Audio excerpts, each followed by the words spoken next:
So this is to show you how to do a discharge summary. We're going to work from the discharge summary page. This is the patient we're going to use.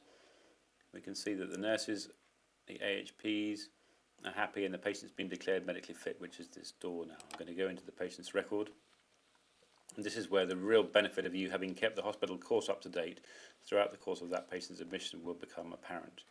This is the ongoing cumulative summary that we've been maintaining. We're going to go up to the Depart button here, click that, and this starts the discharge summary. So the first thing is a diagnosis. This is yellow, this is mandatory.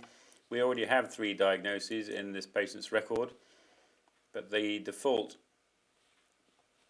status for those diagnoses is admitting, and for the discharge summary we require at least one of those to be discharged. You can change this from within the record itself, or you can wait and do it here. So I'm going to go into ventricular tachycardia, modify that, change it from admitting to discharge, and I also want to change the respiratory tract infection to discharge so that I have those 2 that will now appear, as you can see here, on my discharge summary.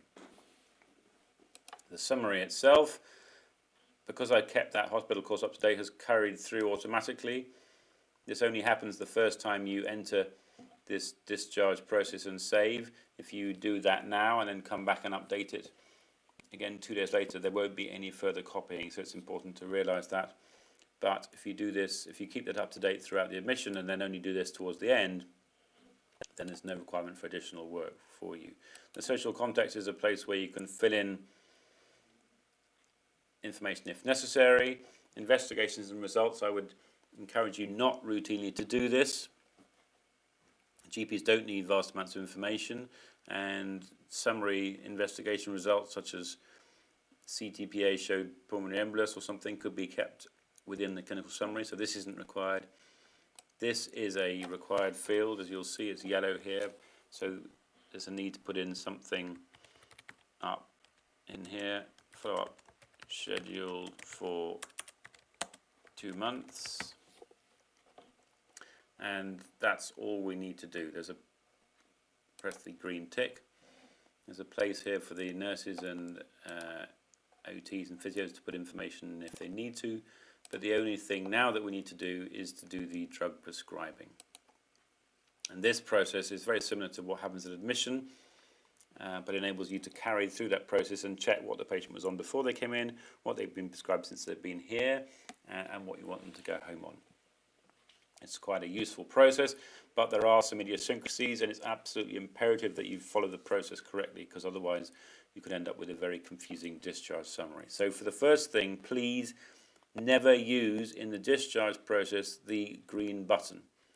This is the same form as you use for admission, as I say, and if you want to transfer a patient from a home med to a hospital med, that's when this green play button gets used. For the discharge process, you must never use the green play button.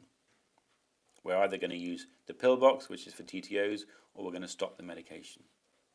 So we've got drugs divided into home medications that the patient was on beforehand that we haven't re-prescribed, medications that were on at home that we've continued, and medications we've started in hospital, and we're going to do a variety of those things to show you how they appear on the discharge summary.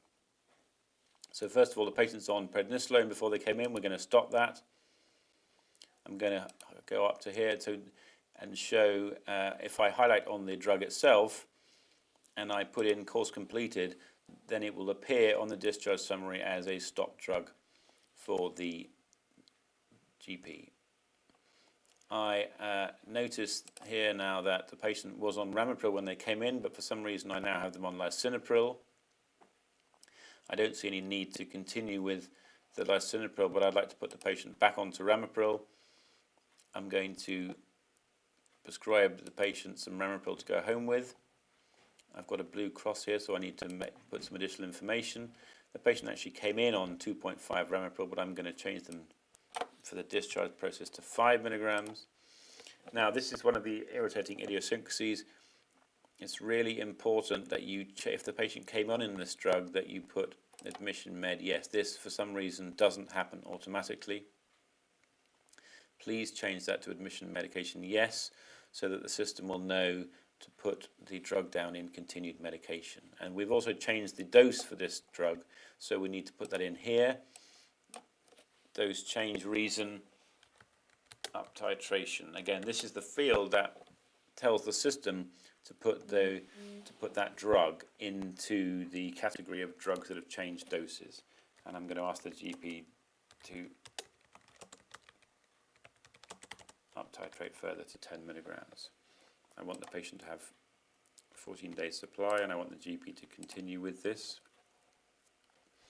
I want the patient to carry on with aspirin, but again, I need to give it some time and continuation. Please, again, admission med, yes. I know it's irritating and I'm sorry, but it's important that that gets filled in. So these drugs that we've continued with in hospital, this is the home medication, the scroll, this is the hospital medication. I would suggest that you continue the home one if you're going to send them home with TTAs, not the hospital one. Again, bisoprolol, so I'm going to choose that one. I want to carry that on. I haven't changed the dose of that. In fact, I have changed the dose of that. Look, you see the patient's currently on 5 milligrams, and they came in on 1.25. So I'm going to change this to 5. I'm going to give 14 days supply. I want the GP to carry it on. Home medication, yes. And the reason for the up titration was ventricular tachycardia. If we have, so we've got drugs that we've changed, we've got drugs that we've continued, we've got drugs that we've stopped, and we've got drugs that we've started. So I've got this patient who's on Augmentin. I want them to go home with Augmentin. This wasn't an admission medication. I don't want the GP to continue it, and I only want the patient to have another 5 days. And I've already got the indication for the drug that came through from the field that was required when I prescribed Augmentin in the first place. It's worth pointing out that if you don't change this field here for admission medication that's yes, then the system will force you to put in an indication. So any drug that we've started in hospital, we have to give a reason so the GP knows why it's there.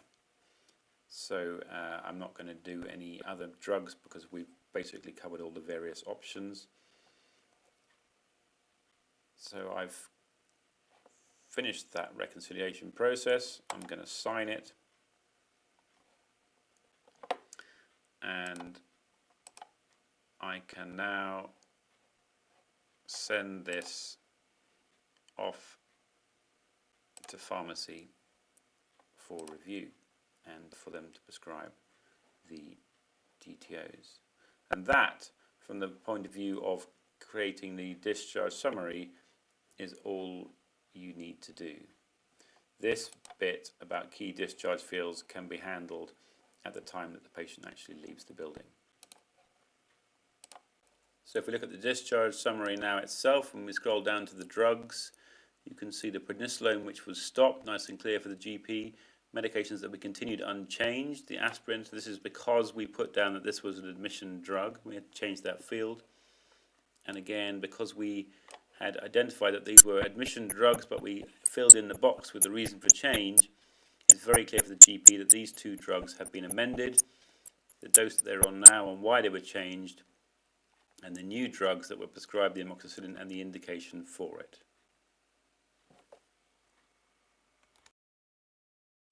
So I'm now going to close this, and if we return to the discharge summary page, you will see